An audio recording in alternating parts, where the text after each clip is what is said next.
Hi అండి. Welcome to my channel. నా పేరు మయూరి. ఇది శివరాత్రి రోజు మేము ఎలా సెలబ్రేట్ చేసుకున్నామనే వీడియో షేర్ చేస్తున్నానండి. మార్నింగ్ అలా గడపని పూజించి వాకిట్లో ముగ్గు పెట్టుకున్న తర్వాత వాటర్ ఫౌంటైన్ అలా డెకరేట్ చేసుకున్నాను.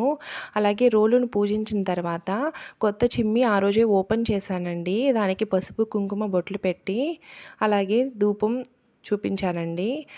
శివలింగానికి శుద్ధ జలంతో అలాగే పాలతో ఆ రోజు అభిషేకం చేసుకున్నాము. ఆ తర్వాత కుంకుమ గంధంతో బొట్లు పెట్టి అక్షింతలు అవి తుమ్మి పూలండి.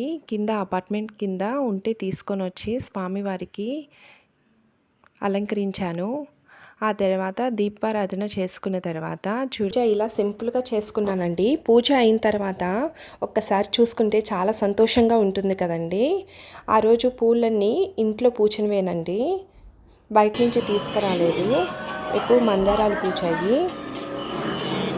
మార్నింగ్ గుడికి వెళ్ళలేదండి, సాయంత్రంగా మాత్రమే గుడికి బయలుదేరాము. అలాగే సాయంత్రం ఆ రోజు అభిషేకం చేయలేదండి, ఎందుకంటే నైట్ లింగోద్భవం ఉంది కదండి, అందుకని సాయంత్రం అభిషేకాలు చేయలేదు. ఆ రోజు క్యూ లైన్ చాలా పొడవుగా ఉన్నిందండి. అలాగే గుళ్ళో కూడా బాగా రష్గా ఉన్నింది.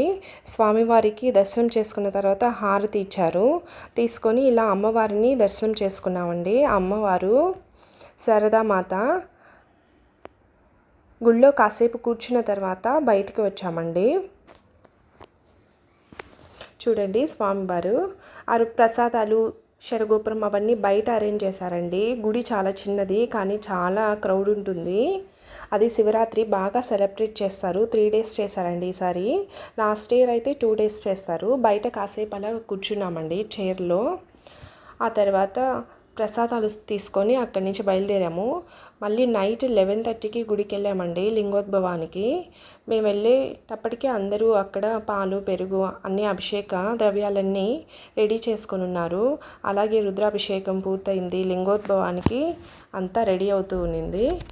ఆ తర్వాత చూడండి మీరు అభిషేకం, స్వామివారి అభిషేకం చాలా బాగుండిందండి.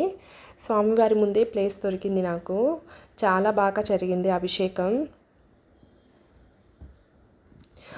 అభిషేకం తర్వాత మేము చాలా నైట్ అయిపోయిందండి. చూడండి ఇది స్వామివారి అలంకరణ. అభిషేకం తర్వాత మేము నైట్ బయలుదేరి ఇంటికి వచ్చేసామండి అలంకరణ తర్వాత. నెక్స్ట్ డే వచ్చి స్వామివారి కళ్యాణం చేశారండి. ఇది స్వామివారి కళ్యాణం చేసిన ఉత్సవమూర్తులు. ఆ రోజు మధ్యాహ్నం అన్నదానం జరిగిందండి గుళ్ళో. మేము మధ్యాహ్నం అక్కడే భోంచేసి ఇంటికి వచ్చేసాము. అలాగే ఈవినింగ్ భరతనాట్యం ప్రోగ్రాం ఉన్నిందండి. నెక్స్ట్ డే సండే ఈవినింగ్ వచ్చి గ్రామోత్సవం. చూడండి స్వామివారిని అందంగా అలంకరించారు కదా. ఇలా చాలా మ్యూజిక్ ఇన్స్ట్రుమెంట్స్ అండ్ ఇలాంటివన్నీ అరేంజ్ చేసి పెడతారండి. మా చిన్నోడు అవి చాలా బాగా ఎంజాయ్ చేశాడు. ఇంటికి వచ్చి ఆ విషయాలే చెప్తూ ఉన్నాడు. గ్రామోత్సవం పూర్తయ్యేసరికి చాలా టైం అయింది. 4:30, 5 అయిపోయింది ఇంటికి వచ్చేసరికి. మేము వెళ్ళలేదండి, మా వారు మాత్రమే వెళ్ళారు.